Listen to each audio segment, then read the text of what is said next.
You blink and find yourself standing in the knee-high grass of an endless field, with the day just falling into dusk. The grass still holds the warmth of late afternoon sunlight, but a chill breeze blows at your back, raising goose flesh down your arms. The chirr and trill of nightjars rises with the wind.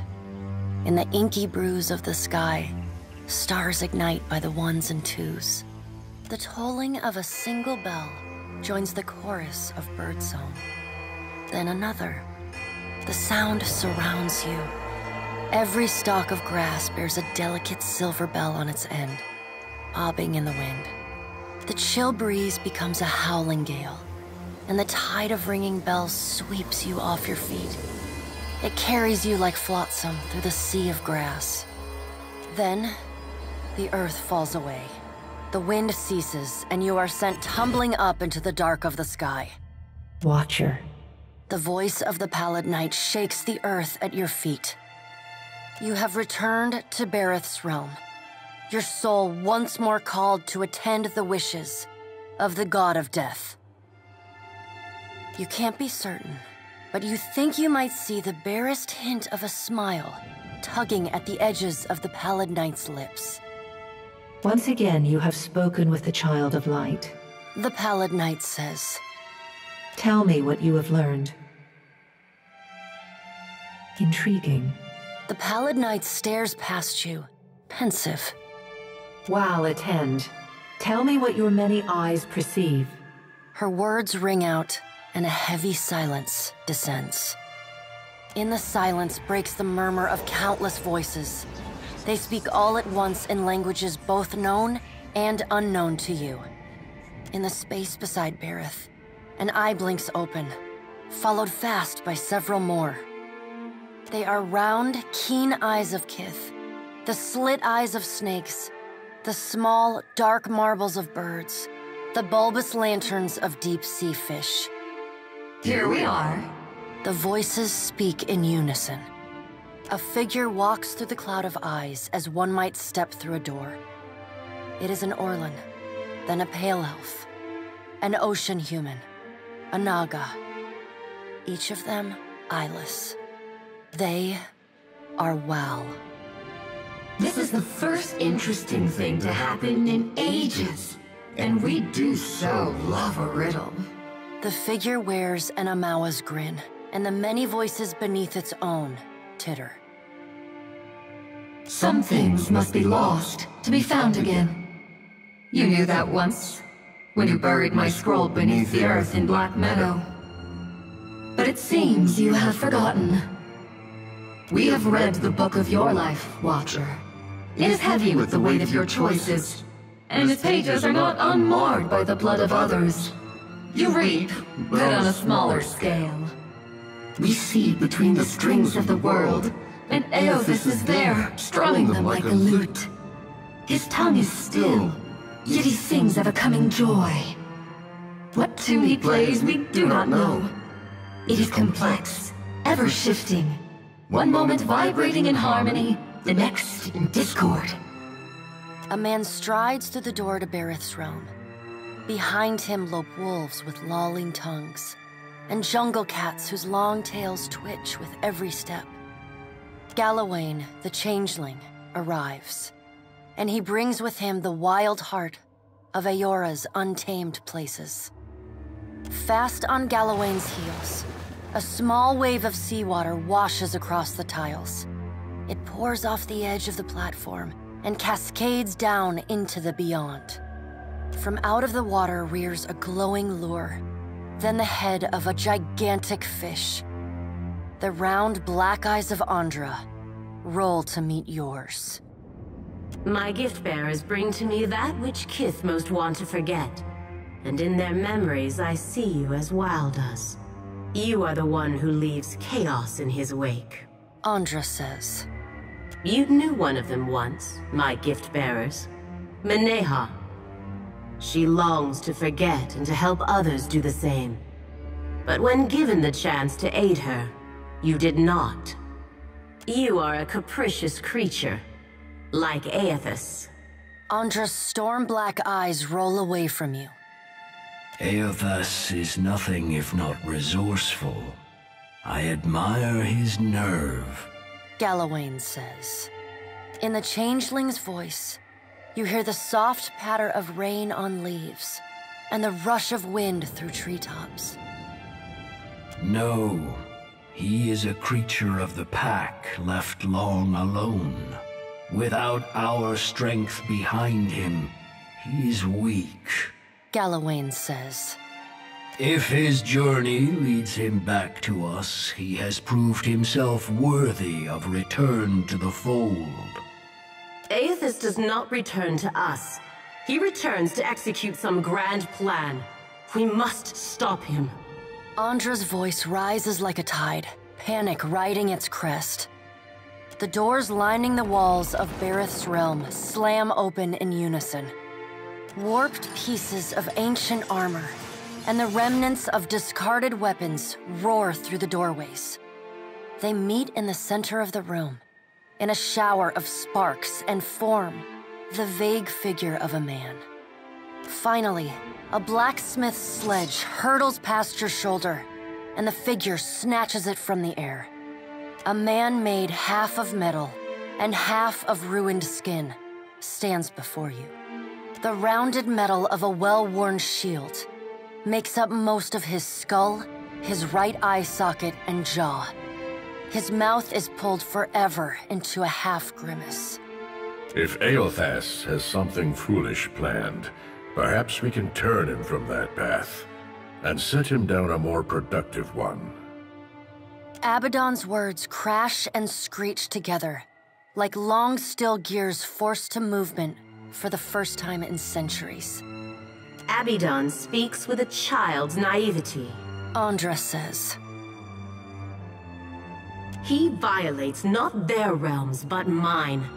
I feel his urgency in every stamp of his feet along my spine. I will send tsunamis to slow him, if Mogren would stir the earth beneath Mogren's teeth. The water at your feet recedes. Lava oozes up through the shallow water, and a woman made from the guts of the earth emerges. She settles her characteristic broadsword on her shoulder and sighs a cloud of smoke and ash. Mogren returns. In the age when our steps carved valleys across the face of Eora, our bodies were impervious to all but the strongest attacks. Mogren says. I doubt fire and water will be enough to stop him. But I will bear down upon Eothas with all the heat and fury of the earth. If I must. The deep, bellowing cry of an aurochs shakes the ground beneath your feet. The cry drones on and on, a moan without end. Wal's many eyes squeeze shut. Andra slips back beneath her waves. Mogren dissipates in a swirling cloud of steam. Galawain's beasts cower and whine. Only the pallid night stands impassive. My end comes to all things in time, Remergond says. Should Eothas care to hasten the inevitable, I welcome his efforts. Eothas seeks a slate wiped clean. Remergond says. Freedom from the endless revolutions of Barath's wheel. The final emancipation of the countless stolen mortal lives the gods hoard within themselves. The Child of Light will not choose the hour of my death. Mogren tests the edge of her broadsword with a smoldering finger. He sows chaos in his longing for a radiant dawn. Andra says. So much will be lost in the cacophony of fear his actions inspire. The crack of thunder rends the air. The gods fall silent. We can wait no longer to act. The pallid knight says. Speak with him, Watcher. Discover what it is he plans. Water begins to creep across the floor. It swells, runs swiftly, and catches at your ankles. You scrabble at the tiles, but it's no use. The current's pull drags you off the edge of Bareth's realm, and into the fathomless beyond. You splash down in water so dark you can't see the bottom. Then, the water recedes, gone like a dream upon waking. The hard wood of your cabin's floor presses against your spine. The gods are gone, but you remain. Damn me for a buttered slice of hardtack. It's you, ain't it? Of course not, but I know you like I know the curve of my 11th toe. The Watcher, captain of a mighty ship, god chaser and fiend slayer. Must be expensive sustaining a reputation like that, eh? I'll keep it quick, see? If your little dinghy has got some chase in it, I've got a list of captains with a black mark to their name whose ships need a quick scuttling. And I'm in the market for a scuttler. You read me like a book, you do. Then let's talk business, eh? You'll be looking to scuttle Cornu first, one of Rauatai's finest, eh? I don't ask my client what he did or what scale his death balance is. Safer to keep questions in the hold. Hope that don't make you skittish, none. Loyalties being what they is. I'll measure where my loyalties lie, thank you. If our target is worth his salt, he'll send us down to Andra's realm anyway. Mark me. But the bird lass thinks she's true-born principe, she does. Course you will. Knows a good opportunity when you seize it.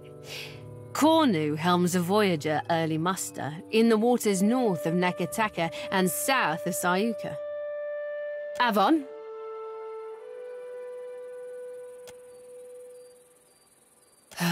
Better if you don't ask. 'Cause the Deadfire's in a big, ugly power play, it is.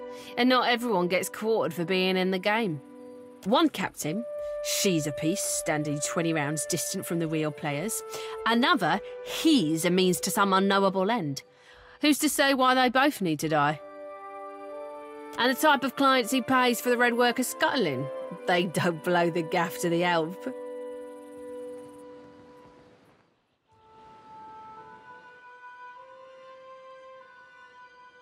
Ain't no cruel eye of me. What good's a pirate who can't see? Forget navigating by the stars or shooting a pistol, I can't even swing a sword accurately now.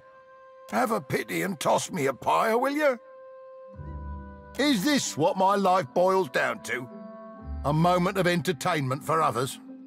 I was a bosun not so long ago, and a damn good one at that. But I took a shot to the face, see? Didn't lose much skin, but the flash burned out me eyesight. I can't make out so much as a blurry shape more than a foot away. Makes me right useless on a crew now, don't it?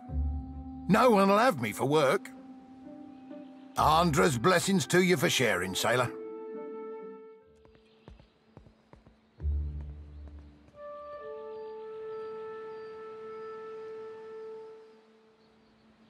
A cozy traveler. Care to hear a tale?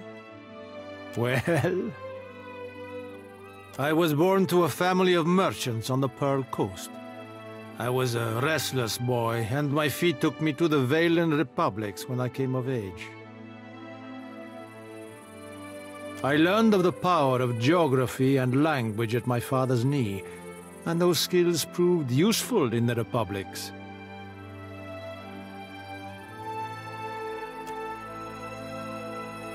I joined up with a company based in Girara that traded in beautiful weavings. But they were ill-gotten gains, forcibly produced by a weaver the company kidnapped named Boniseta. I didn't learn the truth until it was too late. And when our crime was uncovered, I was exiled from the Republics. Indeed, but I should have asked better questions of my employers. And now I'm here, kicking my heels in the Deadfire, where no one knows my name and with few prospects before me. I would like to make amends to Boniseta personally, but it seems a distant possibility. Ah, well, I learned my lesson, I won't be played for a fool again. It is good to blend in. All the better to observe the business of those around you, yes? Hark, you listen to my tale. I suppose I can do that for you for 3,000 copper? Well done.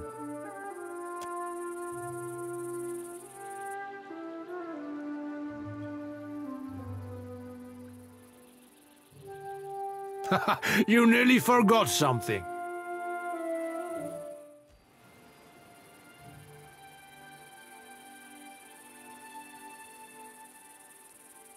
Fair day, traveler. Anything I can do for you, just say the word. Lady Adventurer at your humble service. I was born in a deer and raised in the field, and there's nary a crevice of this archipelago I haven't seen. The living lands most off, but the Deadfire as well of late. And my goodness, if you think the Deadfire's wild, I must say, it's no more thrilling than a Lady of Luxury's afternoon luncheon in comparison to the glorious madness of the living lands. Being a cipher's come in quite handy, I'll tell you that. Oh, dear me, yes. Can't seem to avoid it. Not a lick of it's my fault, of course. It's the university. Always sending me to the most dangerous corners of Aora, the skimps. If I didn't know better, I might say they were trying to kill me. There's not other way to rid themselves of a tenured professor, after all. Oh, aye. Some you wouldn't right believe. Like the time I lost part of my ear here, see? Lost an entire research team along with the ear. Rather a long day, that was. My colleagues have implied I might be cursed, but I can't say I much agree. It's just the nature of the work, you understand. I mean, goodness, if you want a lady to find you the rarest plants, you gotta send her to the most remote places. On my last expedition, my colleague Inez got herself lost looking for what was essentially a big prickly weed. No medicinal use at all. I found her, though, mostly intact even. A blessing from the living lands, I call it, aye. But I do go on, don't I? With pleasure. Teaching is my specialty, after all. I'm gonna pack your brain with so much knowledge, you're gonna have a headache for a week. All I need from you is 3,000 copper. Excellent. Let's get down to business, shall we?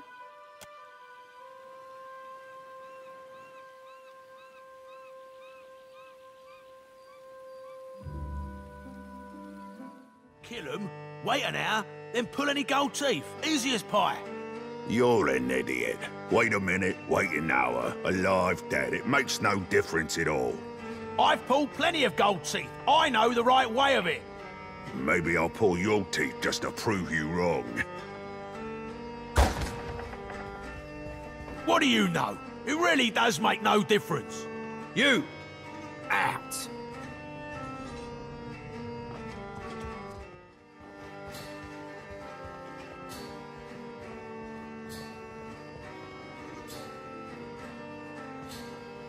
Haven't seen you around before. Welcome to the King's Coffee. What can I do for you? Figured that out all on your own, did you? You're right, though. Inherited an old dhow from my da when he passed. Right piece of shit it was, too. Realised I was bound to make more coin turning her into a tavern than letting her rot in her berth.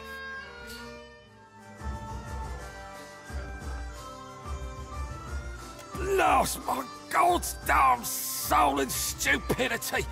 Andre, save me now. My ship was attacked and boarded by pirate hunters. Didn't know if we'd be able to get away, so I swallowed down my most valuable possession, Ngati's black tear, gemstone, about the size of my fist. Of course now it ain't coming out of either end. Been trying all manner of foul concoctions to no effect on account of my stomach being too strong. Years of sailing the storm-racked seas will do that to you. I started feeling an intense pain 2 days ago. I think I might be dying. I can't even crawl no more. Make me puke. Whatever you gotta do, just make it happen before this cursed gem kills me. Give me something strong enough to upset even my iron gut. Rosanella's got a stand in the Radiant Court. She's been supplying me with some, experimental concoctions, tweaking them after. Tell her the last one actually came close to working. If you're enjoying my performance, tips are welcome but not required. Thank you, loyal patron.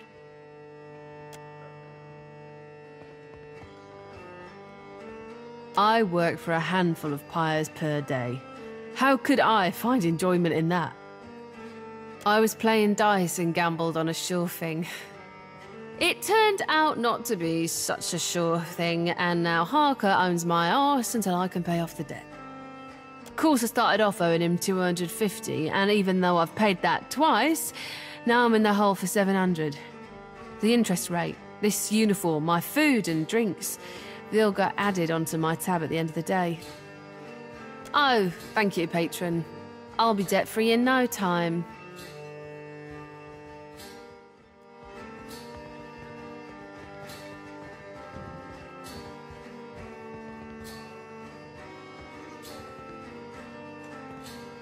Hello. May I help you? Need anything? I'm not sure what there is to tell. I'm a man of adventure, mostly. A few. More than I could share in a night, to be sure. There is one that's close to my heart. It led me to my love. I was on an expedition into the backwoods of Red Seras when I came across an abandoned town. To my great surprise, I found a tremendous hoard of books in the town priest's cottage. The Red Serans are conservative folk, more so even than the Adirans. They don't have much use for reading that doesn't come from one of the holy texts of the Church of Aethys. And what a selection of books it was. Every subject represented, even some questionable ones. I couldn't help but help myself to them. I took as many as I could carry, and I can carry quite a bit. Read them all cover to cover and learned a lot too. I tired soon of wandering, so I settled in a small town in the Deerwood and became a tutor for a noble family. Fell in love with the governess, naturally, and I stayed. For a while. Well, I felt a stirring in my bones one day. I can't explain it. I just woke up, caught sight of the horizon, and had to go. I left my lady wife right there in our marital bed. I don't know what's waiting for me out here in the Deadfire, but I have hope this will be my biggest adventure yet. Well, you listened to my long tale. I suppose you are owed a trick or two. For the low price of 3,000 copper. Much obliged.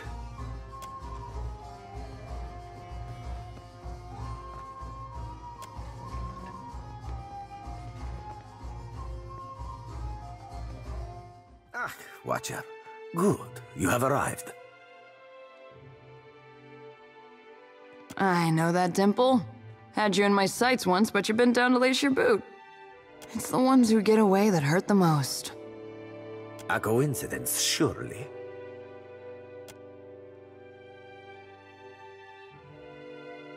A little seabird informs me that you have dealt with our mutual problem, the scoundrel Benoit. Gelarde, for this you have my grandest commendation.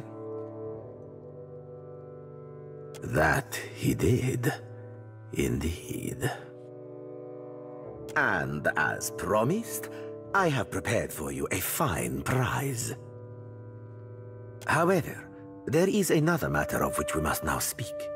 I must confess to you a bit of a problem has arisen, one which speaks to your expertise with the supernatural. We've sighted the floating hangman that haunts the Deadfire. It would seem I have undervalued you, Watcher. I will not mince words, as you undoubtedly know what we are up against. This galleon. What likely remains of the Fonferros is a frightful legend. We have been losing ships at sea, amico, and not to those Valera ship-hunting bastards.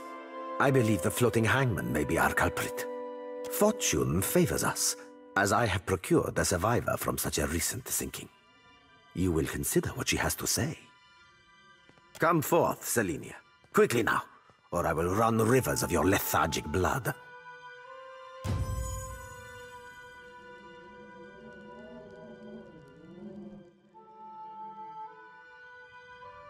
Well, spit it out, Selenia, and try not to embarrass me before our guest. Of course, Captain. It might have pretty hard near the end, but I spit the tale as best as I can.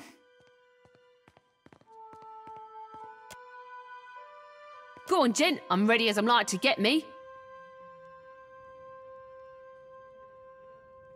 You aren't quite what I expected, Watcher. You're kinder than most. Saw my old crew slaughtered me, my best mates, and even a few I hated. They weren't but blood and meat in the end. It branded the back of my eyes that moment. High seas, nothing but blue all around. Then, mist so thick you could taste it. Ships sailed from within. Out of nowhere was a hunt, not for loot, but for bodies. The ship, it looked rotted. The crew, they were all undead. Couldn't stop them from boarding, couldn't kill them, couldn't even fight them in the end. They were dreadful. Some were clothed, like maybe they'd only recently died.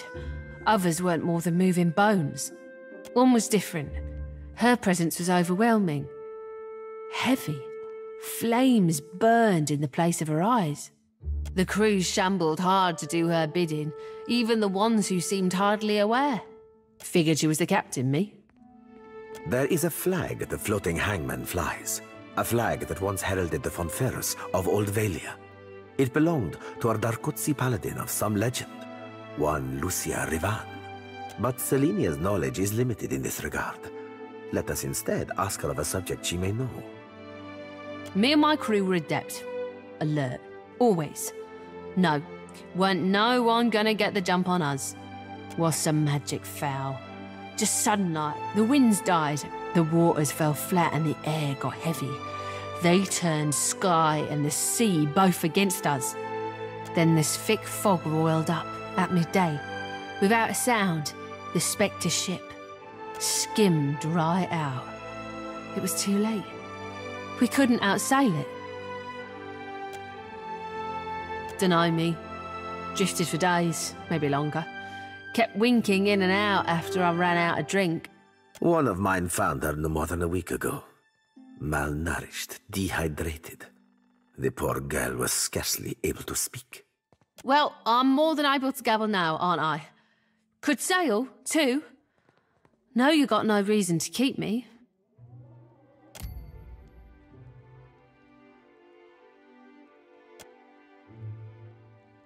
Perhaps there is something else you wish to ask of our guest before she departs from us. Calling me Craven? Huh, sure, I am. Took a knock-in and I was out for a while. When I came to, they were eating Ganasco, our steward. I dropped a dinghy and rode for it. Don't know why they didn't give chase. Don't much care, me.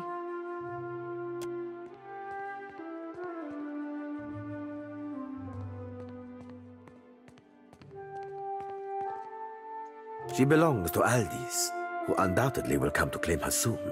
But that is a problem for another time. One moment, Watcher.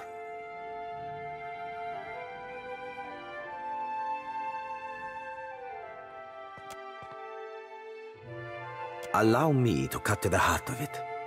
Lucia Rivan, whose flag flies atop our spectral ship, was a Darkotsi paladin who died more than 200 years ago. It is my hope that uncovering the details regarding dear Rivan's fate in life may illuminate the nature of her undeath and how to defeat her galleon. Unfortunately, the only soul who could possibly shine more light on our situation lies buried deep within Neketaka. One Isir the Berethian, now well rotted, I presume. Meaning what by that last? You were able to read his soul, despite how much time has passed? A death guard? How fascinating. And terrible. I must of course presume that you've unearthed a promising lead for us. Perhaps you were able to learn about Rivan's whereabouts, of where her spectral ship oft anchors? I can summon to mind no island with such name. Likely it hides now behind another. I will charge my best chroniclers to track our isle through the centuries. I believe you're becoming an invaluable asset to the Principe, and I deeply value each of my assets. You must accept this token of my immense appreciation. A matter of a rather delicate nature has arisen, one which I believe could benefit from your, let us say, expertise. An associate of mine is in need of a favor.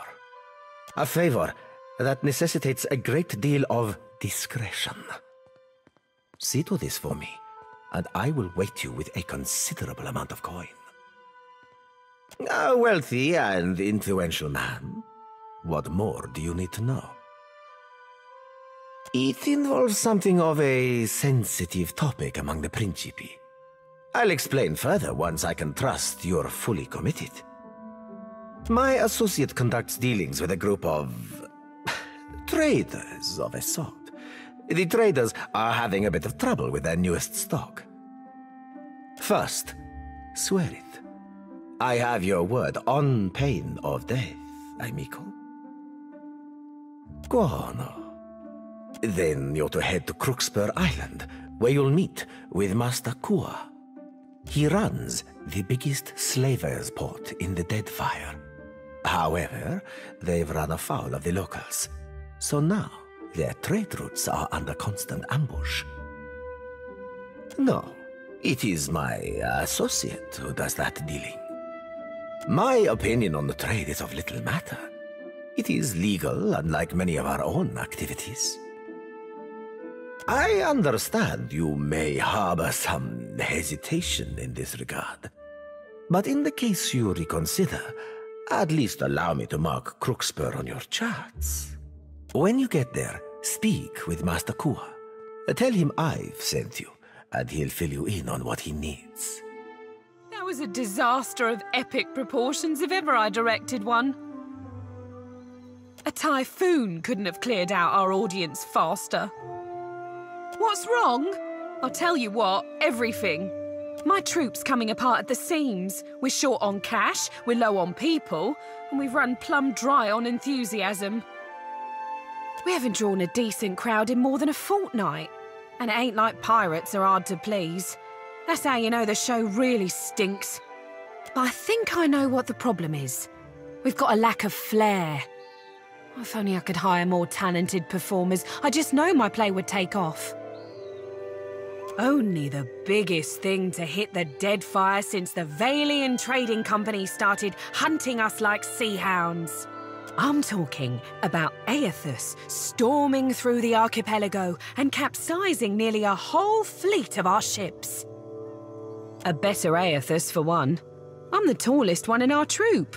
I'm still not very convincing, even when I bother to dye my skin blue. Also, our special stage effects aren't all that special anymore. We had someone for that role, but she got herself into debt and has a new job at the King's Coffin. Really? Well, that's great. Then we could... Wait a tick, why would you help me? What do you get out of this? Right, beggars can't be choosers, I suppose. I'm in desperate need of 2 more performers, a wizard for one, plus any oaf big enough to pose as Aethus. I happen to know a wizard of the finest skill set who already performs here in Dunwich, Diana, at the King's Coffin. But unfortunately, I got no idea of where we might find a suitable Aethus.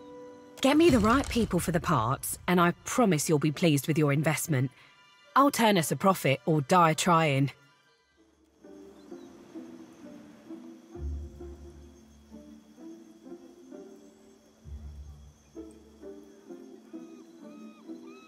My good sir, hello. Whatever might I do for you? I'm certain there's no need to tell you, observant as you no doubt are, that I am an actor. Stage, tavern, street corner, they are as much my home as where I lay my head at night. So, I travel Eora, looking for opportunities to share my gifts with the grateful masses, wherever that may lead me. Oh, goodness, yes, loads of it. I've been known to joke that I'm less a man than I am a walking bank for all the coin that I carry. The common folk do so love an actor. We bring mystery and excitement to their otherwise dreary lives. Yes, you could say we're doing the gods' work.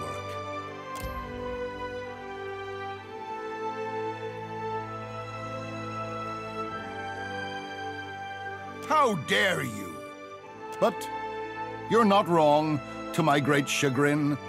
Times have been tough of late, what with the giant statues smashing up the place, and few in the Deadfire have coin to spare besides.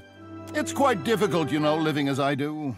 On occasion, foolish folk will take my act for reality. I've thrice been run out of a town for impersonating a foreign dignitary. Damn fools don't understand the blistering wit of my satire, I tell you. I had to learn to protect myself as a result, though I must admit, what martial skills I've got aren't of use for much more than fighting off wolves, or throttling a thief with designs on my satchel. Thank the gods, I hardly ever need to use them. I could talk myself out of nearly anything, you know. Well, thank you. I must say it's gratifying to be recognized for one's talents. All things being equal, I'd much rather recite a sonnet than swing an axe, but a man's got to make his way in the world any way he can. I would be honored, but a man needs to make a living, you know. So, for my services, how about 3,000 copper? Fantastic! Let's get to it then.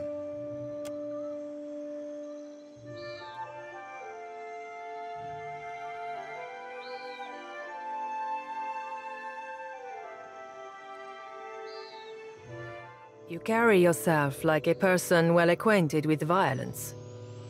Care to put your skills to use for a good cause? And some coin? It's simple enough. The firebrand commanded by Captain Henqua once plagued the Deadfire. The skill and brutality of Henqua's crew was the stuff of legends. But pirate legends don't live long. Some months ago, an alliance of Neketaka pirate hunters managed to corner the firebrand and sink her off the coast of Tikawara.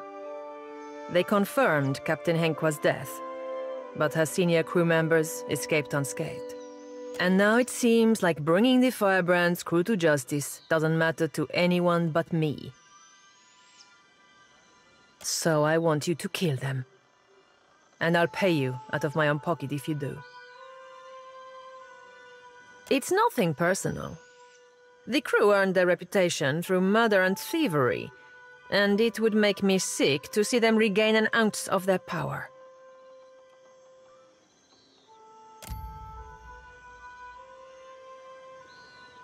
There's no need to make my concerns your own, my friend. It's family business, that's all. But I suppose you have a right to know. My idiot kid sister was on the firebrand, seduced to a dishonest life by the promise of adventure. When the pirate hunters killed the crew and sank the ship, they also killed my sister. But those irredeemable lowlifes I sent you after got away without a scrape. I want them to pay. I don't much care how, so long as they take their turn on the wheel. The firebrand had a mascot. A useless little bastard, who's taken to calling himself Lord Admiral Imp. He's not terribly dangerous on his own, but he's keen to make a nuisance of himself wherever he goes. Last I heard, Lord Admiral Imp was making himself comfortable in Queen's Berth. You'll find him there with a few Zarups and constructs, the little buggers convinced to follow him. Bless their simple hearts. You'll be taking down Lady Ipiro, Captain Henqua's former first mate and rumored lover. She's a cipher, and a dangerous one at that. Ipiro maintains an estate in Serpent's Crown in Neketaka. But I wouldn't recommend you rush in muzzles blasting and swords held high. She keeps a number of bodyguards on her payroll. You'll be going after Katren, the Firebrand's resident wizard. Rumor has it she was once an apprentice to Arkemir before turning pirate. Last I heard, Katren and her sundry little minions could be found lazing about the sacred stair here in Neketaka at night. No idea where she disappears off to during the day. I have a challenge for you, my friend. And his name is Torkar, leader of the Firebrand's boarding parties. He's an ogre, with a reputation for cleverness and cruelty both. I've even heard tell it was Torkar who was behind the Firebrand's most successful tactics, not Henqua. Torkar was last seen at Lifte's refuge here in Dunwich, dead set on joining a crew, or assembling his own. I trust you won't let that happen. Happy hunting.